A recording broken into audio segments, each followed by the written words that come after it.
Good afternoon, everyone. It's an honor and a pleasure to be with you on this closing plenary session. I know it's been a tremendous conference that you have had. We're thankful for your presence on the Hill and the work that you continue to do. I want to thank Stephanie for that very generous introduction. Of course, I want to thank Jonathan for his tremendous leadership, all that he has done at the helm of the ADL in connection with the important work that you do. I want to thank the board chair, Ms. Epstein, on her leadership. I believe only the second woman in the history of the ADL to chair the board, and we're thankful on your historic engagement, or as we say in Brooklyn, mazel tov. I have the honor and the privilege of representing the 8th Congressional District in Brooklyn and Queens, one of the most diverse districts in the nation. In fact, 33% of the people that I serve were born outside of the United States of America. We know traditionally people have come to Brooklyn and Queens to pursue the American dream, and so I have the honor of representing African Americans, Caribbean Americans, Latinos, the Asian American community, the Reformed Jewish community, the Orthodox Jewish community, Italian Americans, Irish Americans, and I'm still not done. Bangladeshi Americans, Turkish Americans, Pakistani Americans, and I'm quite proud of the fact that I represent more Russian-speaking Jewish immigrants from the former Soviet Union than any other member of Congress in the country.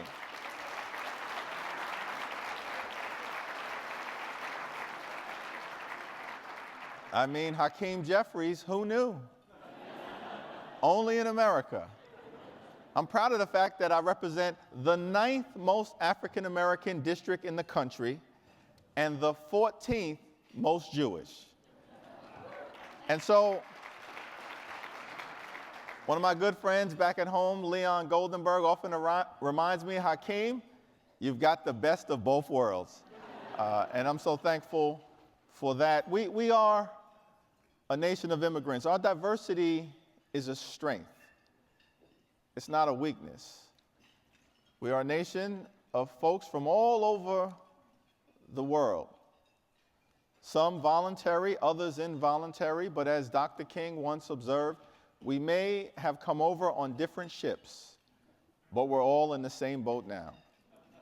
And I'm thankful that the ADL has recognized that as you've, for over 100 years, confronted hate in any form and led the charge in dealing with the defamation of the Jewish people. Something that we know has been a scourge against Jews all over the world, century after century after century. And as the Senate Democratic leader Chuck Schumer indicated, we were on a positive trajectory here in the United States of America in the aftermath of World War II. But over the last several years, that trajectory has changed. And anti-Semitic incidents are on the rise. Hate crime on the rise. Intolerance, white supremacy on the rise. Very troubling times. And we're thankful for the advocacy of the ADL now more than ever, as we battle for the heart and soul of America and what kind of country we are going to be. And it falls on everyone to address the rise of this poison, to address its reemergence. You know, in New York City, there was a time in the 40s and 50s when there were 3 baseball teams in New York City. Of course, the Dodgers and the Yankees and the Giants. Dodgers played in Brooklyn, the Yankees in the Bronx, and the Giants in Manhattan. And I had a law school professor and a dean, John Sexton, who would often remind me, he said, you know, in those days in New York City, you could often tell someone's political affiliation based on the baseball team they rooted for. I said, Dean Sexton, what do you mean? He said, well, you know, the Dodgers are kind of the underdog, and you had Pee Wee Reese and Jackie Robinson, and it tended to be Democrats who were Dodgers fans. And he said the Yankees, they were the establishment, and they were the wealthy and the powerful team, and it tended to be Republicans who were Yankees fans. I said, really, Dean Sexton? I said, well, who were Giants fans? He said, those were undecided voters. But I just wanted to make it clear that whether you were a Democrat or a Republican, an undecided voter, no matter what team you play on, no matter what team you root for, when it comes to dealing with the scourge of anti-Semitism, all of us must be involved in denouncing it as strongly as we possibly can, and as forcefully as we possibly can. Confronting anti-Semitism is not a Democratic issue or a Republican issue. It is an American issue. And we must all rise to the occasion and join the ADL.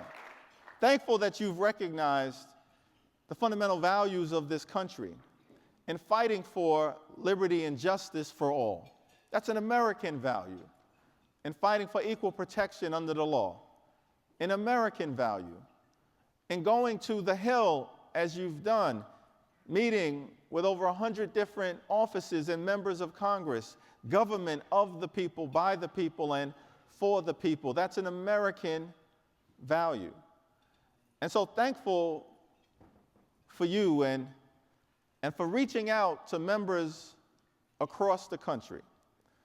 You know, I'm privileged in growing up in a district that is diverse, as I mentioned, and having gone to school with people of every race and every faith, and now having the honor to represent folks of every faith.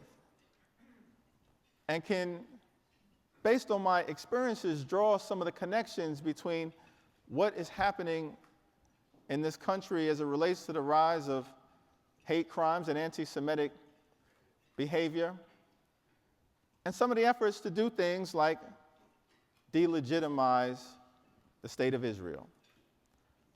And that's why I'm proud to join with my colleagues like Ted Deutsch and Elliot Engel and Jerry Nadler and Mark Vesey and others in making it clear that we will stand against the BDS movement, and we will stand against it because it's an effort to delegitimize the state of Israel. And if you are trying to delegitimize the state of Israel, you are fostering a rise in hatred against the Jewish people, with Israel being a Jewish and democratic state.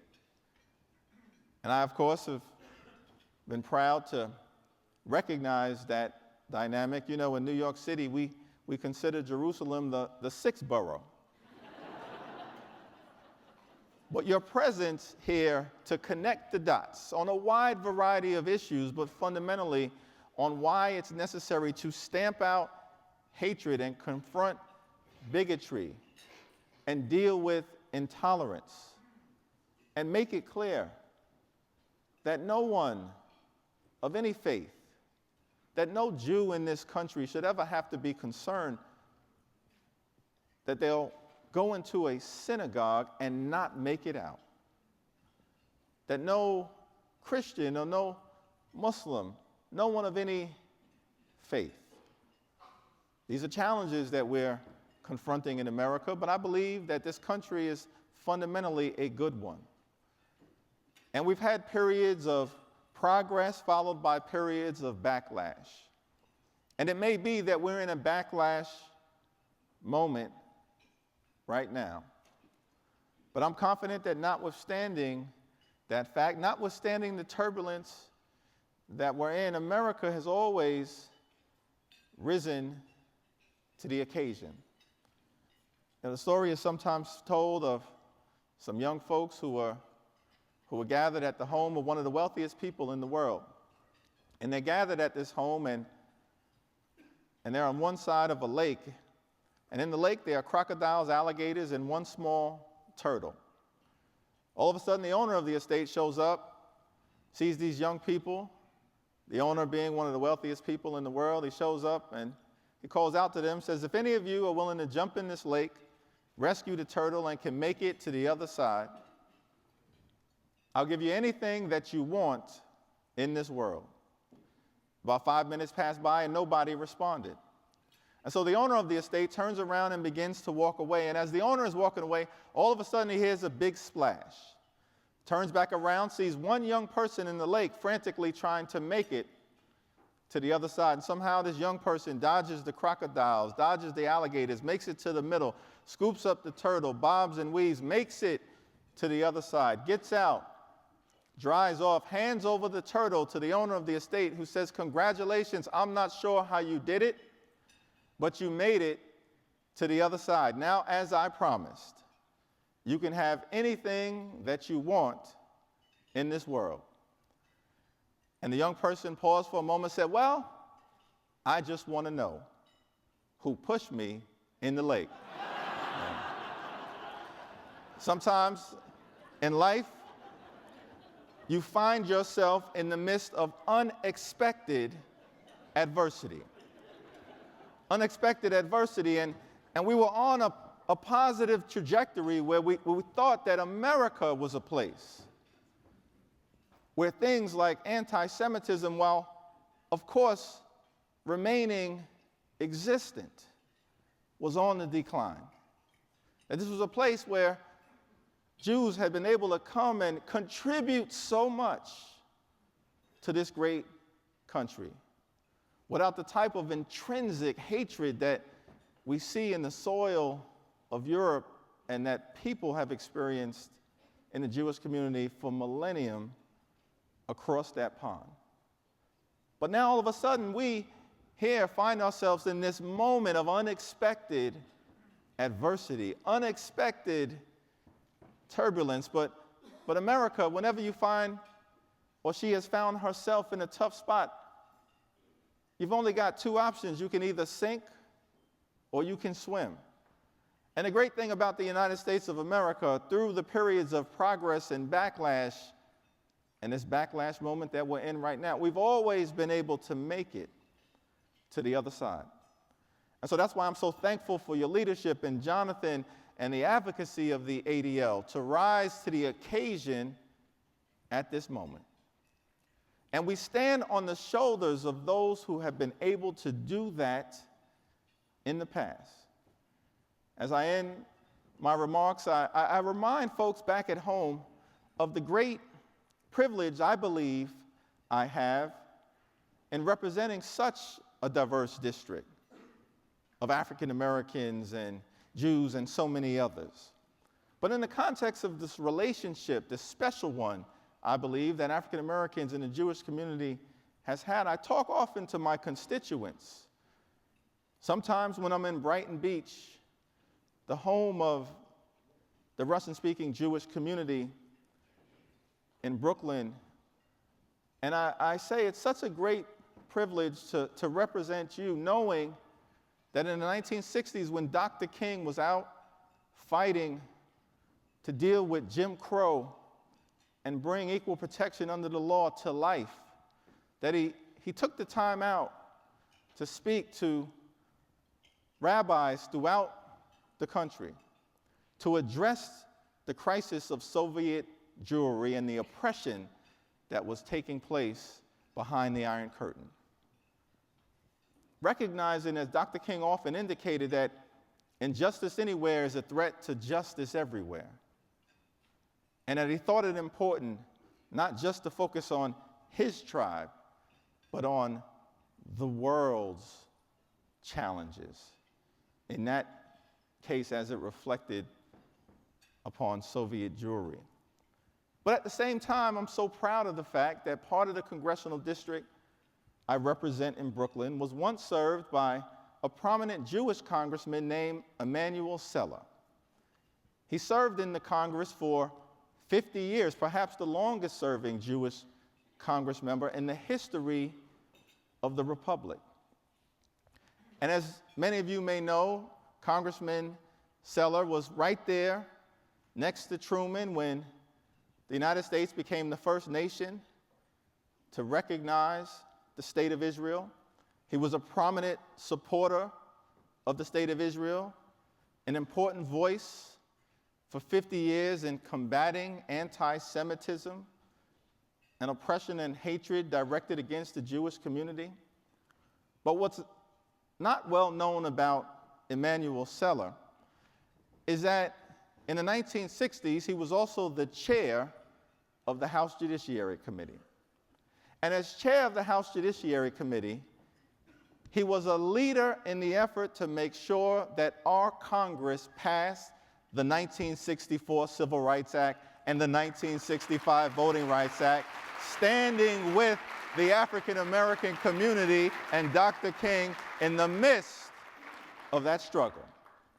And so there's a great tradition. We can stand on the shoulders of Dr. King. We can stand on the shoulders of Emanuel Seller and recognize the importance of joining together to confront anti-Semitism, confront racism, confront the rise of white supremacy. And in that spirit, I'm proud that last evening, the Jewish members of the House and the African American members of the House announced the formation for the first time of the Black and Jewish Legislative Caucus in the United States House of Representatives. We have stood together in the past. You have stood with us. We have stood with you. And we're going to stand together to continue our country's long, necessary, and majestic march toward a more perfect union. God bless you. God bless the ADL. God bless the United States of America.